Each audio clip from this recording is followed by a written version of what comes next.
2016 में शाम को 5:30 5:15 बजे हम हुआ था कांड। जवाहर बाग की बहुत भयंकर तस्वीर थी, पेड़ सारे जले हुए थे, बहुत हानि हुई, बहुत नुकसान हुआ। ऐसा सरकार ने तो ये करवाया और क्या नहीं। बड़ा भयंकर सीन था उस समय यहाँ। उस समय अखिलेश और शिवपाल की सरकार तो थी, तब उन्होंने कब्जा किया था। जय गुरुदेव का नाम लेकर के परमिशन लिया था साहब। कब परमिशन? 14 में आए थे ना 2014। जी। उसके बाद ये जम गए, फिर गए। बगैर सरकार की पावर के बिना तो यहाँ ठहरना उनके लिए मुनासिब हमें तो लगता नहीं। ये कमरा बिलोंग करता था रामवृक्ष यादव और उसके लोगों को। अब ये आपको नजर आएगा, ये सारी संपत्ति रामवृक्ष यादव की थी। एक ऐसा व्यक्ति जो बड़ी मुश्किल से दिखने के नाम पर सिर्फ धोती कुर्ता पहनता था। करीब 2 दर्जन गाड़ियां उसकी जली अभी यहाँ पर खड़ी हैं, मोटरसाइकिलें यहाँ पर जली पड़ी हैं। रामवृक्ष के आदमियों ने मना किया, आलू खोदने, सरकारी आलू था, उसे खोदने के लिए एक लड़ाई झगड़ा शुरू कर दिया। रामवृक्ष डीएम साहब को तो खुद गाली देता था, ए डीएम ये क्या तेरे बाप की जागीर है। सभी ने जाकर के उस पर धरना दिया जाकर के। पहले तो वो अपनी दादालाई चलाते थे, जो कुछ भी कहीं हमारे कर्मचारियों को बाहर नहीं निकलने देते थे। कोई फल भी तोड़ लिया तो क्यों तोड़ लिया, सारे के सारे मारने के लिए चढ़ बैठते थे। एक बार तो हमारे लोगों को ऑफिस में उन्होंने बंदी बना लिया था। पुलिस प्रशासन ने घुसन देते ना, वो रोड पे थी, खदेड़ खदेड़ के मारते। कम से कम 3000 की संख्या में पुलिस पे भी हमला करना मजाक बात, तंगड़ा खौफ था।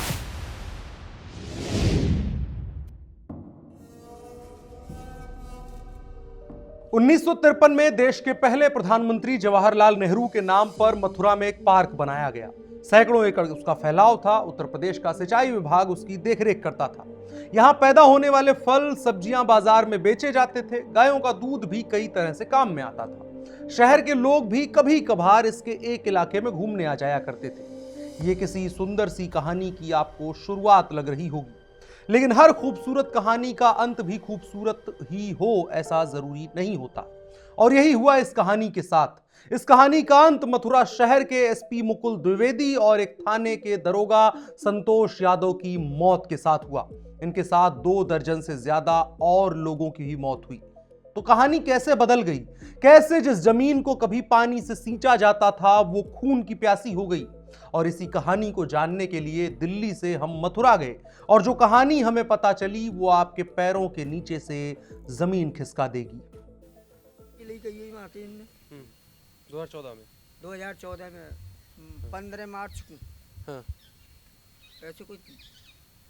क्या नाम है आपका? मेरा नाम तो मुन्नी लाल है। अच्छा, और आप क्या करते हैं यहाँ पर? मालीगिरी का काम। मालीगिरी उद्यान विभाग के कर्मचारी हैं? जी। सरकारी हैं? जी। अच्छा, और आप यहाँ कितने दिन से हैं? मुझे तो साहब 30 साल हो गए। 30 साल हो गए। हाँ। तो आपने 2016 वाला जो पूरा प्रकरण हुआ उसके पीछे से सारी चीज़ें देखी थी। तो वो जो रामवृक्ष यादव और पूरा हजारों समर्थक उसके आ गए और यहाँ पर आके कब्जा कर लिया आप लोगों की ज़मीन पर, तो आप लोगों को पता नहीं चला कैसे हो रहा है, क्या हो रहा है? नहीं तो वो तो डीएम द्वारा अनुमति ली जाती है, उन्होंने अनुमति लेते हैं वो 3 दिन के लिए। कैसे आ गए वो लोग? विस्तार से कहानी बताइए, बिना डरे, बिना उसके कि किसकी पार्टी किसकी सरकार। डरने वाली क्या बात है? उन लोगों ने हमारे अधिकारी से 2-3 दिन की परमिशन ली थी कि 2-3 हम यहाँ ठहर जाएं, और उसके बाद हम अपना दिल्ली पता नहीं कहाँ जाने के लिए बोला था। 2-3 दिन अधिकारी ने परमिशन दे दी। 2-3 दिन में ही उन्होंने कम से कम 2.5-3 साल कब्जा रखा उन्होंने यहाँ। फिर उन्होंने इतना आतंक बढ़ा दिया कि हम लोगों से मारपीट की। आप लोगों से? सभी सारे स्टाफ से, हमारे इंचार्ज लोग भी थे, हम भी थे, मतलब समस्त स्टाफ हमारा। मारपीट की। मारपीट के बावजूद फिर हम लोगों ने धरना प्रदर्शन भी किया। जब मारपीट हुई उसके बाद? हाँ, हम लोगों ने धरना प्रदर्शन भी किया। किसके? विधायक के यहाँ के? डीएम? नहीं, कलेक्ट्रेट में। कलेक्ट्रेट में? हाँ। अच्छा। यहाँ हम धरना प्रदर्शन भी किया। फिर उन लोगों ने ये तहसील में मारपीट की, कचहरी में मारपीट की। अच्छा। अरे वो का कोई कचहरी तहसील के अंदर घुस जाते? आराम। पुलिस भी पीटी थी उन लोगों ने। पुलिस भी मतलब एक बार तो हमारे लोगों को ऑफिस में उन्होंने बंदी बना लिया था, ऑफिस के अंदर। कितना खौफ? हाँ, बहुत भयंकर। सारे ट्यूबवेल का कब्जा उनका था। ट्यूबवेल पे आप लोगों? सब, हाँ, उन्हीं का कब्जा था। सारे जितने हमारे पेड़ थे, हमारे पेड़ पौधों को बहुत हानि पहुंची। काट के जला दिए। उनका यहीं भंडारा चलता था पास में ही, भट्टी में ही, मतलब खाना पीना वहीं बनाना, खाना पीना वही, यही सब कुछ था उनका। लोग रहते थे? कम से कम 3000 की संख्या में लोग थे वो। पहले तो वो अपनी दादालाई चलाते थे, जो कुछ भी कहीं हमारे कर्मचारियों को बाहर नहीं निकलने देते थे। हम अंदर नर्सरी में ही अपना काम करते थे, तो किसी को फल भी नहीं तोड़ने देते थे, ना लकड़ी तोड़ने देते थे, अपनी दादालाई चलाते थे। मतलब आप लोगों का पेड़ है, आप लोगों ने पेड़ लगाया हुआ है, आप लोग का देख रेख है, हाँ जी। लेकिन आप लोग नहीं छू सकते उसे। नहीं छू सकते। कोई फल भी तोड़ लिया तो क्यों तोड़ लिया, सारे के सारे मारने के लिए चढ़ बैठते थे। तो ट्यूबवेल भी हम चलाते पानी के लिए तो उनकी अनुमति से ही चलाते थे। इतनी उनकी दादाली थी। अच्छा, और पुलिस प्रशासन? पुलिस प्रशासन को तो अंदर आने ही नहीं देते थे बिल्कुल। एक बार आए थे पहले ही, तो उनसे भी लड़ाई झगड़ा मारने के लिए तैयार हो जाते थे। दरअसल जवाहर बाग से चंद किलोमीटर दूर मथुरा में ही एक आश्रम है। वो आश्रम है बाबा जय गुरुदेव का। आजकल यहाँ कोई भीड़ नहीं होती। गेट पर पहरा है, दीवारों पर दशकों पुराने नारे लिखे हैं जो पेंट होने का इंतजार कर रहे हैं, लेकिन इस खूनी इतिहास की जड़ इसी आश्रम में है। दरअसल इस आश्रम के मुखिया का नाम था बाबा जय गुरुदेव। कहने के लिए वो शाकाहारी के प्रचारक थे। जूट के बने बोरे को वो कपड़े के तौर पर पहनते थे और अपने समर्थकों को बड़े आराम से, बड़े साधारण ढंग से रहने की प्रेरणा देते थे, प्रकृति को बचाने की प्रेरणा देते थे, मांस, मदिरा आदि का सेवन न करने की सलाह देते थे। लेकिन इसकी आड़ में सियासत का एक खतरनाक खेल भी चलता था।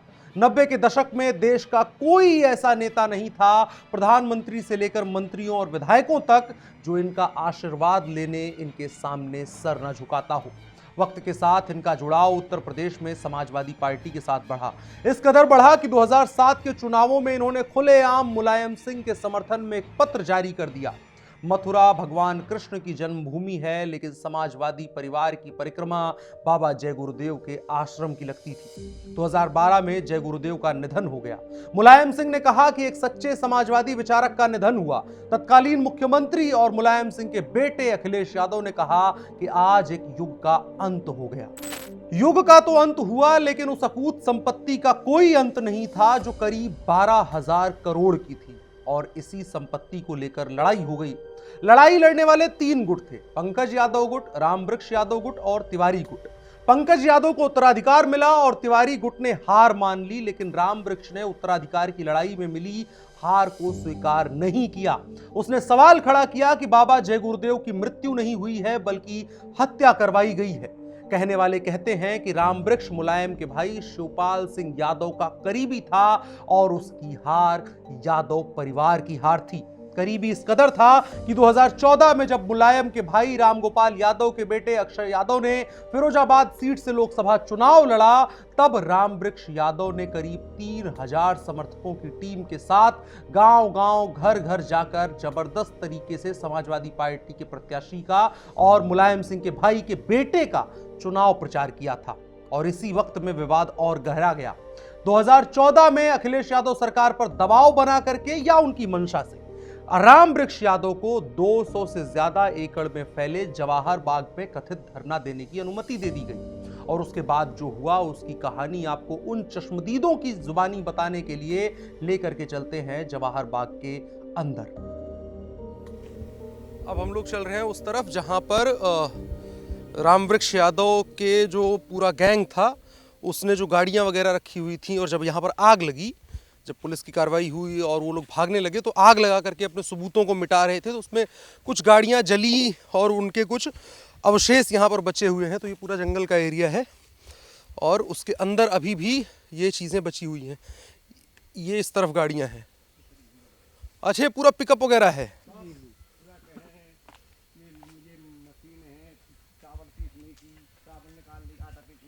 ध्यान से रुकिए रुकिए रुकिए, थोड़ा सा बताइए। ये क्या है? ये धान निकालने की मशीन, चावल निकाला जाता है। अच्छा, अब वो आटा पीसने की है, पतली वाली। आइए थोड़ा। ये धान कूटने की मशीन लगा रखी थी, ये आटा पीसने की चक्की लगा रखी थी, और ट्रांसपोर्टेशन के लिए बुलेरो के जो मिनी पिकअप होते हैं उनको यहाँ पर लगा करके रखा हुआ था। ये बुरी स्थिति में इस तरफ देखिए, और एक ट्रक यहाँ पर सड़ रहा है। और इसके अलावा और थोड़ा सा मैं अंदर अगर आपको लेके चलने की कोशिश करूँ, अब तो हालांकि बहुत पुराना ये पूरी कहानी है, लेकिन अब जो अवशेष बचे हुए हैं वो कुछ ऐसे दिखाई दे रहे हैं। ये भी गाड़ी, ये जल गई है सारी गाड़ी? हाँ, सब जली हुई। और इन गाड़ियों में ही सारा सामान आता था? हाँ, गाड़ियों में सब सप्लाई होता था। अच्छा, और ये यहाँ भी गाड़ी जली पड़ी है। ये तो ट्रक है, मिनी ट्रक। इधर भी है और पल्ली तरफ और है गाड़ी काफी अभी। अच्छा, अभी दिखाता हूँ, आजा। आइए और देख लेते हैं। यहाँ कितनी गाड़ी हो गई? 1 2 3 4 5 और 6। 6 तो यहाँ दिख गई। आ जाओगे? 6 गाड़ियाँ तो इस तरफ हो गई। अब ये और हैं यहाँ। अब किस तरफ है?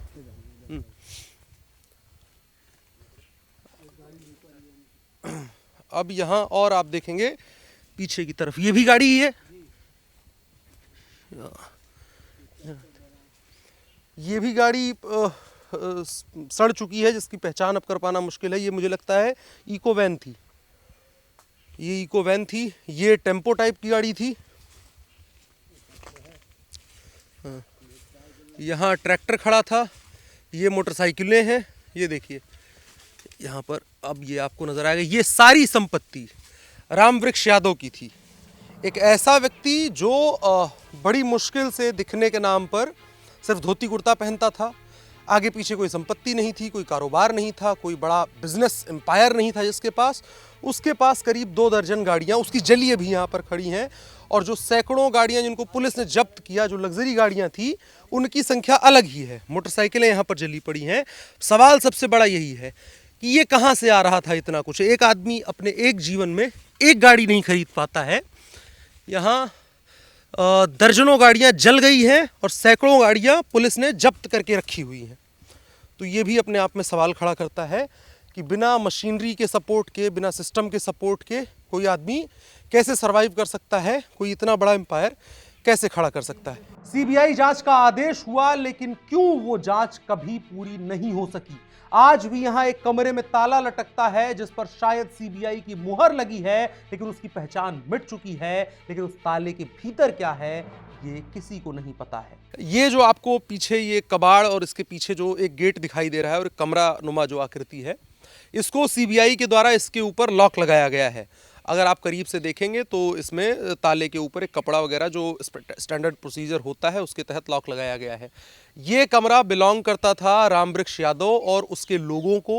उन लोगों के द्वारा यहाँ पर अपना एक स्टेशन तैयार किया गया था। ये नर्सरी का एरिया है और उसी के अंदर आकर के इस स्ट्रक्चर के ऊपर कब्जा कर लिया था। इसके अंदर अब क्या चीज़ें मौजूद हैं, क्या सबूत हैं, क्या तथ्य हैं, वो एक अलग जांच का विषय है। और ये सामने लोहे के बोर्ड वगैरह पड़े हुए हैं, लक्कड़ पकड़ा है। ये तो अपने, ये तो कौन से? आइए। ये वाले, ये जो 2 बोर्ड है नहीं है, ये हमारे हैं। अच्छा, ये पुराने बोर्ड है। ये पुराने बोर्ड है, ये उनका जो कबाड़ा है जो उन्हीं का है। अच्छा, ये जो सारा का सारा लोहा का सामान रखा हुआ है, ये उन्हीं का ये रामवृक्ष यादव का है। इधर क्या क्या क्या क्या है इसमें? है। इसमें उन्हीं का वही है, टूटे फूटे कूलर बक्सा वगैरह की वो है, और कुछ नहीं है इसमें।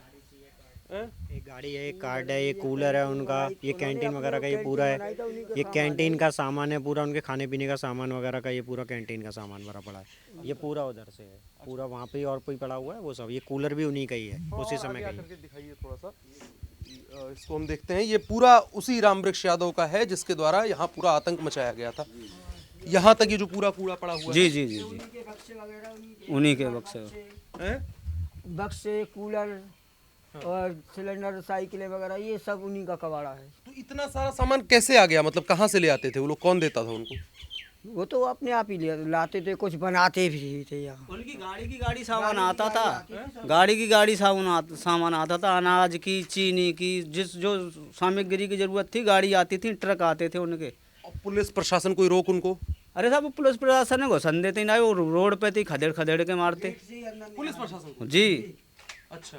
हाँ। और सरकार उस समय की जो थी वो क्या कर रही थी उस पर? अब वो सरकार की नहीं कह सकते ना। सपा की तो थी सरकार उस टाइम। हाँ। तो उनकी तरफ से, सपा की सरकार की तरफ से कुछ रोक लगाया गया? नहीं लगाया गया। नहीं, अरे वो तो डीएम साहब है तो खुद गाली देता था वो रामवृक्ष। हाँ? रामवृक्ष डीएम साहब को तो खुद गाली देता था। अच्छा। ए डीएम, ये क्या तेरे बाप की जागीर है, तो तू यहाँ पर वो करता है। इतनी दिन तक कहता था रोज डेली इस पे बेंच पे, उसकी सारे दिन वो चलती थी मीटिंग। कहाँ पर लगता था उसका मंच? इधर उधर सामने जो ये जो संतोष यादव को बोले, ये नक्षत्र वाटिका लगी हुई है इधर। अच्छा, वहाँ पर मंच लगता था जी। और लोग सुनते थे उसे? अच्छा। और प्रशासन, सरकार की तरफ से कोई रोक टोक नहीं हो पाती? जी नहीं। जब डीएम को कोई गाली दे रहा है? डीएम कोई गाली देता था वो उसने पुलिस वालों को तो अंदर वहाँ से गेट से घुसने ही नहीं देता था किसी को। एक दो बार आए तो बेचारे 2-3 बड़ी मुश्किलों से बचाए थे ऑफिस में बंद करके। अच्छा, डंडा लेके उन पर तैयार हो गए पीटने के लिए। आपकी उम्र कितनी हो गई उम्र है 55-56 साल है। और कब से काम कर रहे हैं यहाँ? पहले से ही लग रहे हैं। अच्छा, हो गया 30-40 साल। हम्म, और ये बताइए, जो रामवृक्ष यादव था, आप लोगों ने देखा होगा उसको सामने से, देखा कैसा दिखता था? मतलब धोती पाव में रहे हो, धोती कुर्ता में, हाँ। धोती कुर्ता में घूमे हो। अच्छा, आप लोगों से कभी बात हुई है? हमारी ना बात, बोलता नहीं था? हम बात ही ना करें, हम तो रात की ड्यूटी करे अपने सवेरे भाग जाए। अच्छा, डर लगता था आपको? डर लगे सब अर्रा पड़े मारवे को, हाँ, मारवे अर्रा पड़े हाँ। तो हम बोले ही ना बन के मारे, हम अपने काम से काम दूध लेकर और सारे गाय को भाग गए। लेकिन इनके हम आभारी हैं, जो हमारे जो एसपी सिटी हैं और ये एसओ साहब हैं, इनके हम आभारी हैं। इन्होंने अपनी जान दे करके और ये जवाहर बाग कैसे मुक्त नौबत आ गई कि पुलिस अगर सरकार चाहती, अगर मुख्यमंत्री चाहते सरकार नेता की थी ना भाई, सरकार तो यादव की तो थी, सरकार यादव की थी, याद ही वो थे, फिर कौन रोकने वाला था उन्हें?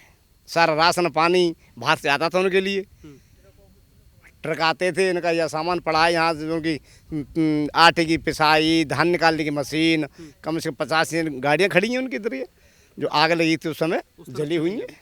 आपने एक चीज कही कि उन्हीं की सरकार थी, और क्या, उस समय अखिलेश और शिवपाल की सरकार तो थी, तब उन्होंने कब्जा किया था।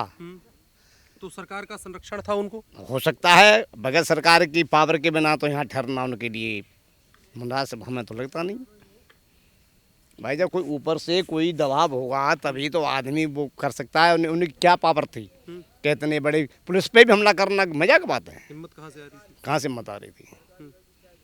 सरकारी बगीचा पे कब्जा करना, मारपीट करना, आतंक मचाना, तो ये मामूली बात थोड़ी थी। बहुत सारे लोग चर्चाओं में ये कहते हैं कि शिवपाल यादव का कहीं ना कहीं इन्वॉल्वमेंट था, अखिलेश यादव उस हो चीज को। सकता है, तभी तो ये लोग कर रहे थे, हो सकता है। और कहाँ से इनके लिए राशन आता था? कई बार तो इन्होंने इतनी सस्ती चीज़ें बेची थी, चीनी चल रही थी शायद 40 रुपये किलो थी उस समय, कितनी थी? उन्होंने 20 रुपये 25 रुपये किलो चीनी दी थी यहाँ। सब्जियाँ बहुत सस्ती दी थी, सारी कॉलोनियाँ लेने के लिए आती थी हमारे यहाँ ठोरी। कहीं तो उनके लिए कहाँ से आ रहा था ये राशन? इतना सस्ता कर लेते थे? इतना सस्ता किया था उन्होंने, किया था, करने किया था उन्होंने। सारी जनता ले जाती थी खरीद के यहाँ से। पूरा मथुरा खरीद रहा था। हाँ, ये कॉलोनी आसपास ही कॉलोनी थी, बालाजीपुर है, पुलिस लाइन है, बहुत लोग आते थे लेने के लिए। और ये ये था। कहाँ से इतना पैसा? हाँ, यही तो है, इतना पैसा कहाँ से लाए वो लोग? और एक बार जो उनके कब्जे में आ गया उनका साथ, तो उनको फिर बाहर नहीं निकलने देते। कई बार उन्होंने शादी भी की थी, कई लड़के लड़कियों शादी की उन लोगों ने यहाँ से। अंदर में? हाँ, अंदर ही शादी की उन्होंने यहाँ से। मतलब एक आदमी जो यहाँ घूमने के लिए आया, देखने के लिए आया कि हाँ जी ये रामवृक्ष कैसे। हाँ, और उन्हें फिर वापस नहीं जाने देते थे। एक लेडीज को तो वहाँ से टाउनशिप से मार मार के ले आए थे वहाँ से, वो यहाँ से निकल के जा रही थी, किसी को पता लग गया उन लोगों ने, तो वहाँ जाग पकड़ी उन्होंने टाउनशिप से। हाँ, मार पीट करके वहाँ अंदर ले गया उन्हें, जाने नहीं दिया उसको, यहीं रखी थी वो, उसको बंदी बना लेते थे। यहीं रहो, यहीं आप, उनके लालच था आपके यहाँ प्लॉट मिलेंगे, ये होगा वो होगा, पता नहीं क्या कहाँ देंगे? इसी जगह में और कहाँ देंगे? जवाहर बाग में ही सरकार की जमीन को कब्जा करके और बेचेंगे या देंगे उसे। हाँ हाँ, यहीं रहो आप लोग, हमारे साथ ही रहो, ऐसे तो लोग। आओ भैया मुन्नी, आज इधर आ जाओ। अच्छा, तो यही था उन लोगों का, मतलब खौफ का एक पूरा दौर था। मतलब बहुत तगड़ा खौफ था। हम लोग ऐसे रहते थे जैसे बिल्ली के सामने चूहा रहता है, बहुत डर के रहते थे। हमारे अधिकारी भी यहाँ से पलायन करके चांदबारी बगीचा है वहाँ रहने के लिए ले गए, तो उन्होंने वहाँ से खाली कर दिया था अधिकारियों को। हाँ, 84 से रहता था मैं, ठेकेदारी करता था यहाँ फल फूल की। तो ये आते थे सब, बहुत गुंडागिरी दिखाते थे सब, और मेरे बच्चों को भी उठाते थे। तो मुझसे बोले कि यहाँ से चला जा, नहीं तो हमारी कोई जिम्मेदारी नहीं है। ये कब की बात है? जी उसी बाई टाइम की बात है, उसी टाइम पे। 2014 से 16 वाली बात। हाँ, जो मारपीट करी थी आलूओं में, तो उनने लास्ट में मुझको भी यहाँ से भगा दिया। मेरे बच्चे रहते थे यहाँ, पूरी फैमिली रहती थी। अच्छा, मेरे बच्चों को भगा दिया, मुझको भगा दिया यहाँ से, सब हम चले गए। फिर मेरे गाय भैंस भी थी, एक आध दो रखते थे हम, वो भी हटा दिया यहाँ से। आप देख रेख करते थे फल वगैरह की, ठेकेदारी करते हाँ, ठेका लेता था। थे? कि फल तोड़े जाएंगे और उनको मार्केट में बेचा जाएगा। हाँ, और सरकार को पैसा सरकार को पैसे देता था। अच्छा, और आप लोगों के साथ इन लोगों ने बहुत ज़्यादा उधम मचाया इनको मुझको भगा दिया यहाँ से, जबरदस्ती भगाया। अच्छा, ताकि इनका फलों पर कब्जा हो जाए। करा था कब्जा, बेचते थे और फूब का ले जाते थे फलों। अच्छा हाँ। अच्छा, तो जैसे अभी इन्होंने कहा कि उन्हीं की सरकार थी, उन्हीं की सारा माहौल था, आपको भी ये लगता है कि कहीं ना कहीं सरकार का उनको समर्थन मिल रहा था या कुछ ऐसा था? नहीं, वो तो सरकार तो उनकी थी, अखिलेश यादव। अगर सरकार चाहती तो चीजें सही हो सकती थी। अरे सर, सरकार ने तो ये करवाया और क्या न करवाया। तो सरकार का तो कब्जा था, सरकार ने करवाया ही और न करवाया। उस समय उन्हीं की सरकार थी। उस समय उन्हीं की सरकार थी उस समय।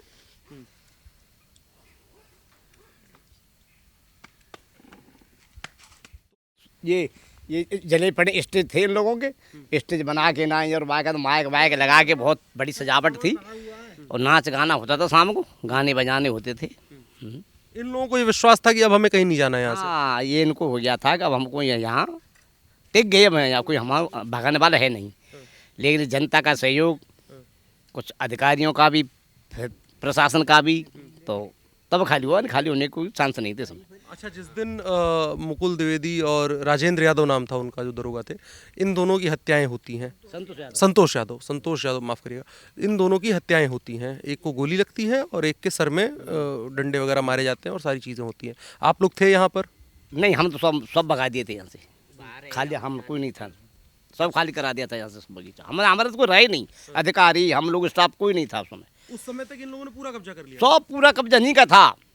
उत्तर प्रदेश पुलिस या उत्तर प्रदेश प्रशासन के इतिहास में अगर हम कहें तो जो सबसे बुरी अगर कोई हिस्ट्री हो सकती है तो वो हिस्ट्री ये है कि एक आईपीएस ऑफिसर और एक पुलिस के अन्य अधिकारी दरोगा जो थे, उन दोनों की हत्या इसी जवाहर बाग में, इसी ज़मीन पर हुई जहां खड़े होकर के 2026 में मैं बहुत सुरक्षित ढंग से, बहुत हरे भरे एनवायरनमेंट में इन तमाम लोगों के साथ, जो उद्यान विभाग के कर्मचारी हैं, इन लोगों के साथ ये कहानी बता पा रहा हूँ। इस कहानी को मुमकिन करने में जिन लोगों का खून लगा है, उन लोगों के बारे में भी एक बार मैं यहाँ दर्ज कर देना चाहता हूँ। अब अगर आप इस तरफ देखेंगे तो ये स्मृति स्थल बनाया गया है उत्तर प्रदेश सरकार के द्वारा उन दो अधिकारियों की याद में, उन दो अधिकारियों के बारे में, ताकि जब कोई भी जवाहर बाग आए तो उसे इस बात का इल्म रहे, इस बात का समझ आए कि आज जो यहाँ चीज़ें दिख रही हैं वो कैसे है। यहाँ पर आप देखेंगे तो स्मृति स्थल स्वर्गीय श्री मुकुल द्विवेदी जी, तत्कालीन एसपी सिटी मथुरा, राजकीय उद्यान जवाहर बाग मथुरा को अतिक्रमणकारियों से मुक्त कराने के संघर्ष में दिनांक 2 जून 2016 को हुई शहादत की यादगार। दूसरी तरफ स्वर्गीय श्री संतोष कुमार यादव जी, तत्कालीन एसएचओ फरा मथुरा, और ये भी राजकीय उद्यान जवाहर बाग मथुरा को अतिक्रमणकारियों से मुक्त कराने में हुए संघर्ष दिनांक 2 जून 2016 को हुई शहादत की यादगार में उनका बनाया गया है। यहाँ से जो सबसे बड़ा सवाल खड़ा होता है और सबसे दुर्भाग्यपूर्ण जो सवाल खड़ा होता है सरकारी प्रशासनिक व्यवस्था के सामने, कि जिन नेताओं के आदेशों का पालन करने को ये तमाम अधिकारी मजबूर होते हैं, वो नेता ऐसे समझौते क्यों करते हैं? एक चुनाव जीतने की मदद के बदले उसका एहसान चुकाने के लिए क्या ऐसे अधिकारियों की बलि ले ली जाएगी? उत्तर प्रदेश पुलिस के तत्कालीन एसआई ओपी सिंह ने उस समय पर एक मीडिया संस्थान से बात करते समय कहा था कि सरकार के तरफ से बहुत बड़ा इंटेलिजेंस फेलियर था, जिसकी वजह से एक एसपी और एक दरोगा की मृत्यु हुई। तो तत्कालीन जिलाधिकारी से उसने सिर्फ वहाँ 1-2 दिन कैंप करने के लिए मांगा, उसने खाली नहीं किया, बात बढ़ती गई। इसमें हाईकोर्ट भी पब्लिक की ओर से लोग गए, हाईकोर्ट ने उसे खाली करने का आदेश दिया। फिर उस आदेश की कंप्लायंस होनी थी, उसमें काफ़ी मॉनिटरिंग सीनियर लेवल से हो रही थी। कुछ आरएएफ वगैरह भी डिमांड थी, जो ये तय था कि अब परहैप्स नेक्स्ट संडे तय था कि आएगी। उस हिसाब से तत्कालीन एसपी सिटी जो शहीद मुकुल द्विवेदी जी थे, तो उन्होंने ये कि इस पूरे पार्क की एक रेकी कर ली जाए, तो पीछे से एक दीवार तोड़ी गई थी, क्योंकि पीछे से रास्ता कोई नहीं था, और पीछे पीछे वो हमारा जो पुलिस ऑफिस था उसके पीछे पहुंच करके वहाँ भी दीवार टूटी हुई थी। तो जस्ट एक रेकी करना। लंच आवर्स में उन्होंने मुझसे कहा कि सर शाम को आफ्टर लंच एक ऑपरेशन हमने तय किया है कि पहले हम जान तो लें कि हमारी वहाँ अंदर टोपोग्राफी कैसी है, जंगल कैसा है, बाग जवाहर बाग का वो एरिया कैसा है। तो ये था कि इधर पीछे से हम लोग रेकी कर लें कि किस तरफ से कैसे क्या होगा, हमारा एंट्री एग्जिट, इसके रूट, सारी चीजें देखना पड़ता है ऑपरेशन में। और वो जो जिनको मैं अभी अराजक कह रहा हूँ, वो बिल्कुल घोर अराजक की तरह से, जैसे बलवाई भीड़ वो टूट पड़े। अच्छा, आप लोग एक साथ ही थे?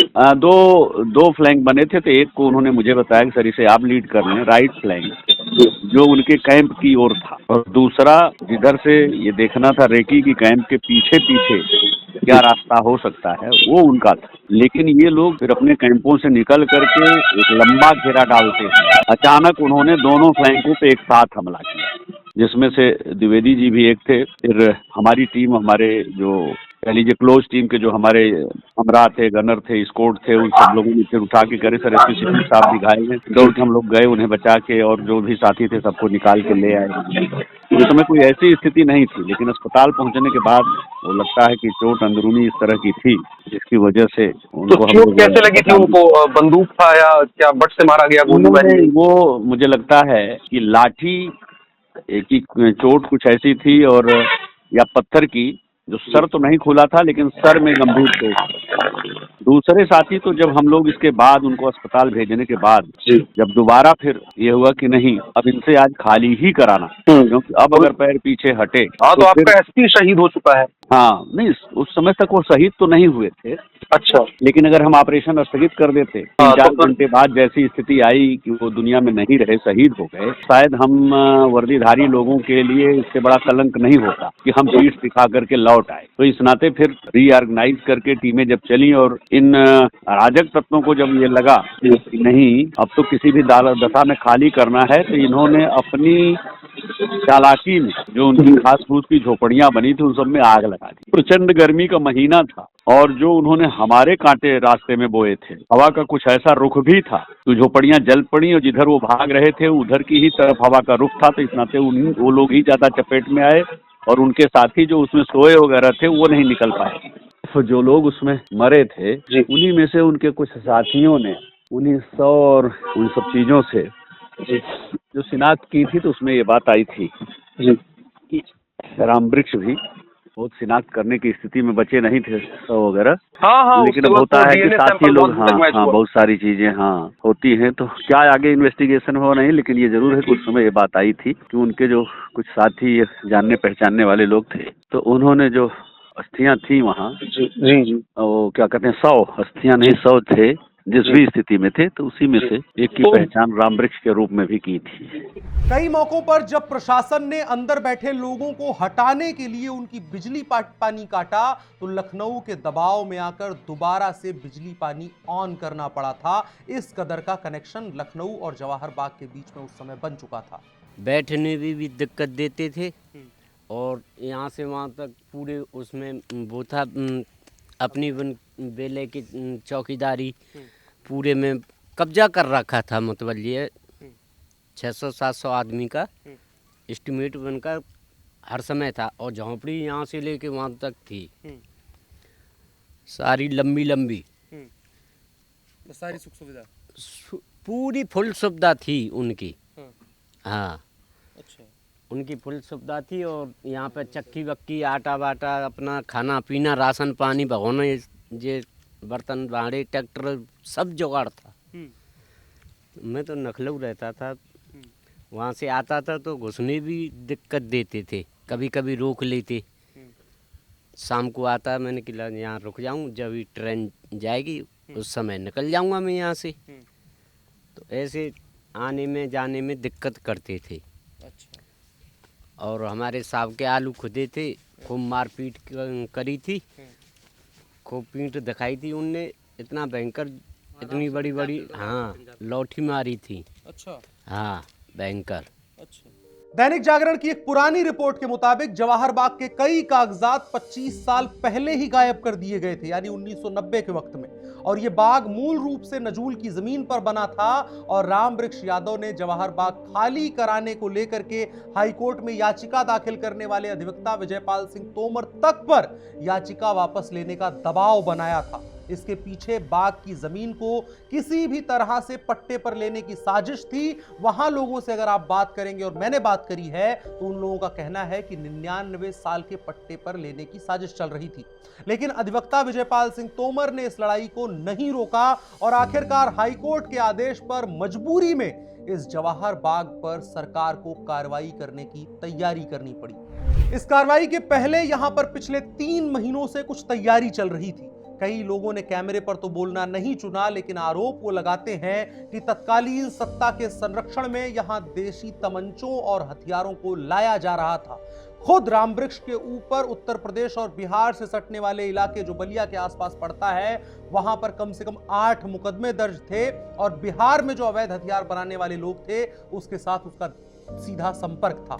जवाहर बाग के अंदर बाकायदा कुछ लोगों को हथियार चलाने की ट्रेनिंग दी गई, जिसमें नाबालिग बच्चे तक शामिल थे। उस समय अरे जिस दिन लड़ाई हुई है उससे कम 1 महीने पहले खाली कर दिया, सब भगा दिया हम यहाँ से। अच्छा। अधिकारी, हम लोग, स्टाफ कोई नहीं रहने दिया यहाँ। अच्छा।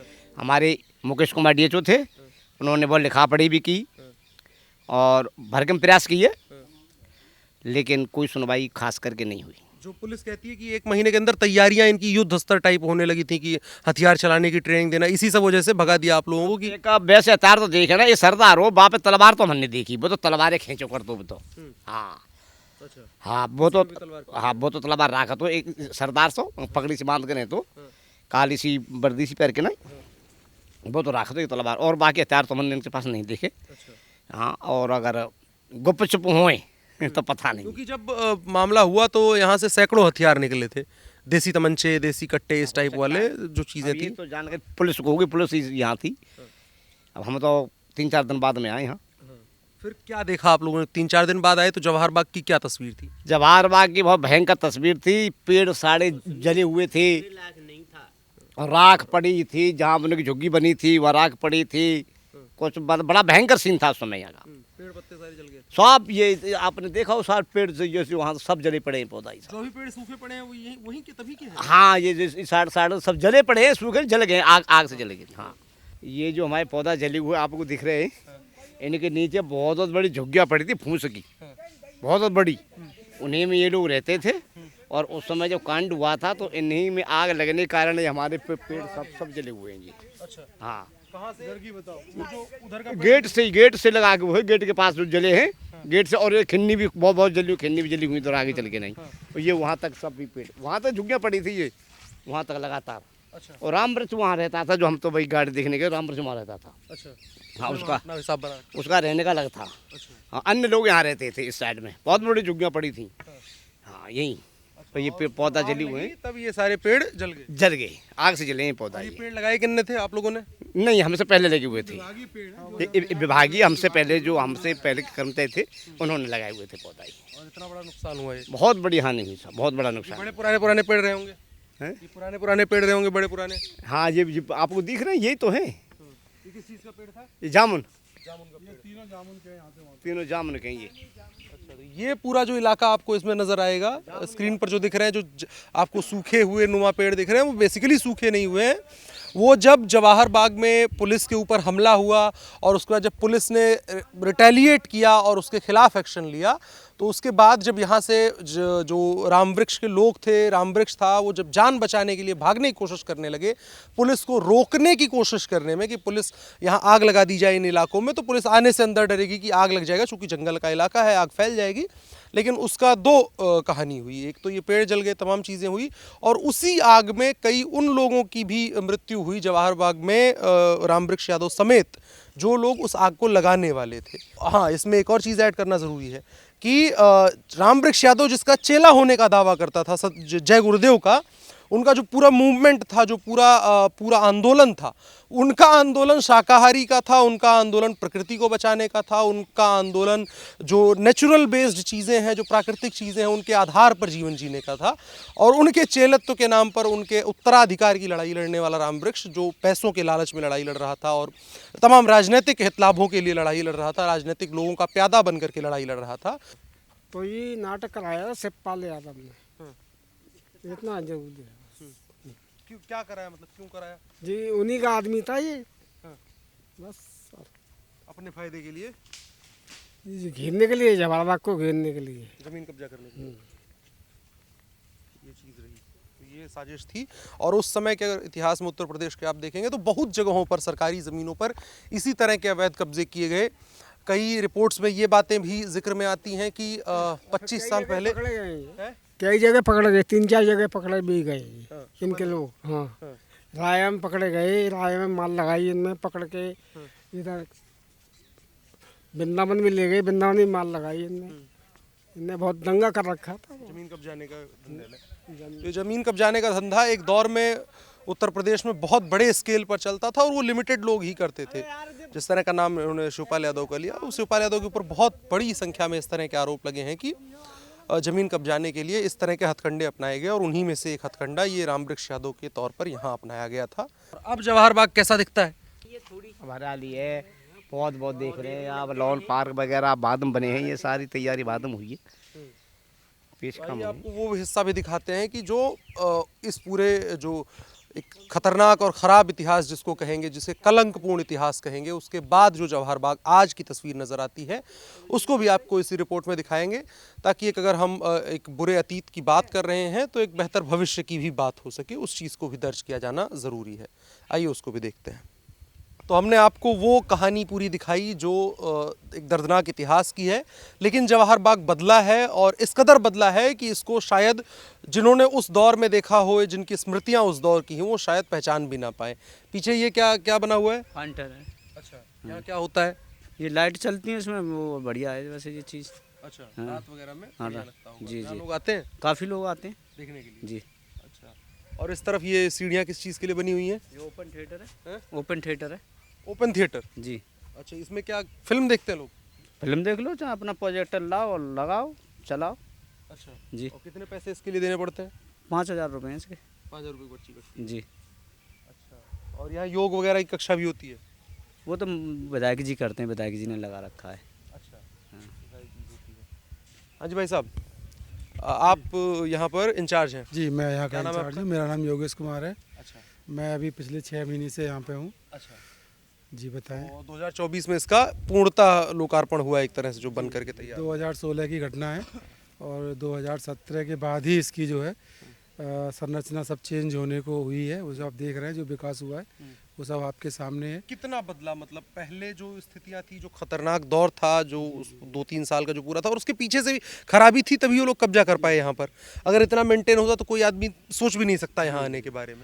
पहले ये बिल्कुल जंगल जैसा था। यहाँ पे जो रास्ते हैं वो कच्चे थे, कच्चे रास्ते थे और यहाँ पर केवल विभागीय लोग इस बगीचे को मेंटेन करने के लिए कार्य करते थे। बाहरी लोगों का यहाँ आना जाना ज़्यादा नहीं था। लेकिन जैसे 2016 में घटना हुई, उससे पहले ही यहाँ लोग आए, उन्होंने अपना कब्जा किया। उसके बाद में फिर यहाँ पे इसका जो है कब्जे से मुक्त होने के बाद में ही इसका विकास हुआ है। 2018 से इसका विकास हुआ है और अभी आप देखेंगे तो जवाहर बाग अपने आप में एक अलग ही पहचान बनाए हुए है। और क्या कुछ यहाँ पर बना हुआ है, मतलब मोटा माटी अगर आप बताएं ओवरऑल क्या क्या? आप यहाँ पे देखिए, यहाँ पे ये इसकी अगर बात करेंगे तो ये ओपन थिएटर है और इधर कैंटीन बनी हुई है और उधर आप बात करेंगे तो फव्वारे लगे हुए हैं और गजीबो बने हुए हैं, प्रसाधन बने हुए हैं और जिम पॉइंट भी है। यहाँ पे लोग आके सुबह जिम भी करते हैं, बच्चों के लिए झूले भी लगे हुए हैं और एक इधर लाइट एंड साउंड शो लगा हुआ है जो शाम को चलता है, रात्रि में चलता है। लोग उसको देखने के लिए आते हैं और बहुत अच्छा लुक आता है उसका और काफ़ी विकास हुआ है यहाँ पे। बाकी आप देख सकते हैं इसको। रोड वगैरह तो मुझे देख के लगा हाँ यहाँ आदमी आकर, और दिख भी रहा है कि लोकल लोग यहाँ घूमने आ रहे हैं। जी, अभी क्या है, ये पार्क के रूप में डेवलप हो गया है और यहाँ पर इसमें घूमने के लिए, इसको देखने के लिए 10 रुपये का टिकट लगा हुआ है। प्रति व्यक्ति 10 रुपये लिया जाता है। 10 रुपये जो लिया जाता है उनको पूरा अंदर घूम सकते हैं, फिर सकते हैं और वो उनका चार्जेस रहता है 10 रुपये का। इसके बाद वो अगर वो कैंटीन पे कुछ खाना चाहेंगे तो अपना पैसा पे करेंगे, वो उनका अपना रहता है, उसमें कोई वो नहीं होता है। अच्छा, तो इन्होंने जिन चीज़ों का मेंशन किया मैं उनको एक एक करके आपको शॉर्ट में ही दिखाने की कोशिश करूंगा कि पूरे पार्क में क्या क्या चीज़ें हुई हैं, कि क्या बेहतर हुआ है मथुरा के लिए, मथुरा के लोगों के लिए, उसको भी आपको दिखाने की कोशिश करेंगे। और इसी कड़ी में सबसे पहले आपने बताया फाउंटेन यहाँ है, इसको आइए देख लेते हैं। ये देखिए, जैसे फैमिलीज़ यहाँ पर आई हुई हैं तो ये अब बच्चों को लेकर के अपने यहाँ दिखा देंगे। उसको दिखा लीजिए। और ये फाउंटेन चल रहा है। गैदरिंग होती है यहाँ पे। हैं? जैसे बात करें तो जैसे त्यौहार हो, ईद हो, रक्षाबंधन हो या कोई विशेष दिवस हो, 26 जनवरी है, 15 अगस्त है, तो यहाँ पर बहुत अच्छी गैदरिंग होती है। पब्लिक हॉलीडे होता है। बिल्कुल बिल्कुल, बहुत लोग आते हैं यहाँ पे और विद फैमिली आते हैं, बच्चे आते हैं, सब कुछ आते हैं, बहुत अच्छा लगता है यहाँ पे, बहुत अच्छी गैदरिंग होती है। तो एक टाइम पर जहाँ गुंडे और माफिया और अपने हथियार तलवार लेकर के बैठते थे, अब यहाँ लोग फूल वगैरह लेकर के आते हैं, खुले घूमते दिल से घूमते हैं। और ये है गजीबो।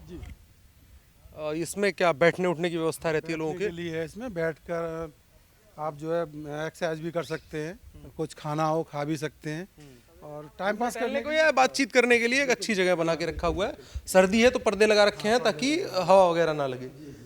इसे कहते हैं गजीबो। ये भी इसके अंदर बन गया है कि यहाँ लोग आराम से आकर के सिविलाइज्ड मैनर में बैठ करके अपना यहाँ आनंद ले सकें, तो इसे कहते हैं गजीबो। और ये यहाँ की जो सुविधाएं हैं उसमें से एक है। और इसी के जस्ट सामने कैंटीन ही बनी हुई है, लगे हाथ उसको भी दिखा देते हैं। यहाँ खाने पीने के लिए क्या क्या रहता है? खाने के लिए यहाँ पे पैटीज रहती है, समोसा भी रहता है, बर्गर रहता है, चाउमीन रहता है, जो भी जैसी रिक्वायरमेंट होती है उसी हिसाब से यहाँ उपलब्ध करा दिया जाता है। दिक्कत नहीं है। आप इसको चलाती हैं मैम? हाँ जी। क्या नाम है आपका मैम? पिंकी। माइक अंदर कैसे जाएगा? हाँ, क्या नाम है आपका? पिंकी। पिंकी, आप कितने से चला रही हैं इसे? 2 महीने। 2 महीने। तो क्या क्या सामान यहाँ पर रखते हैं आप, क्या खाने के? पिज्जा मिलता है, बर्गर मिलता है, पेटीज मिलती है और मोमोज हैं, छोले कुलचे हैं, मैगी, मैक्रोनी, पास्ता। अच्छा, और पैसे ज्यादा लेते हैं आप कि मतलब जो सरकारी निर्धारित किया है। अच्छा, एक समोसा कितने का है? समोसा नहीं मिलता है यहाँ पे। पेटीज? पेटीज 25 की यहाँ पर मिलती है। बहुत बढ़िया, साफ सुथरा रहता है सब? हाँ। तो लोग आते हैं खाने के लिए, मतलब कितने आते हैं? दिन भर में कितने लोग आते होंगे? दिन भर में उसके मौसम के ऊपर है।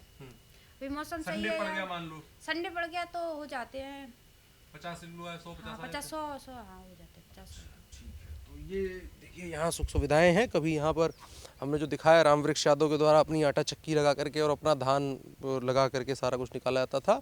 अभी यहाँ प्योर व्यवस्थित ढंग से सरकार के द्वारा अपने व्यवस्था के हिसाब से, नागरिकों की सुविधा के हिसाब से चीज़ों को मुहैया करवाया जा रहा है। तो ये चेंज की वो स्टोरी है जिसे दिखाना बहुत ज़रूरी होता है। जब किसी भी आप ऐसे इतिहास में हुई किसी बुरी घटना के बारे में बात करते हैं तो साथ साथ ये भी ज़रूरी होता है कि आज उस चीज़ को लेकर के क्या हुआ, हमारी सरकारों ने, हमारे हुक्मरानों ने उसके लिए क्या किया, इसको दर्ज करना ज़रूरी है। तो 3 चीज़ें हमने दिखाई, फाउंटेन, गजीबो और ये कैंटीन। इसके अलावा भी कुछ बच रहा है?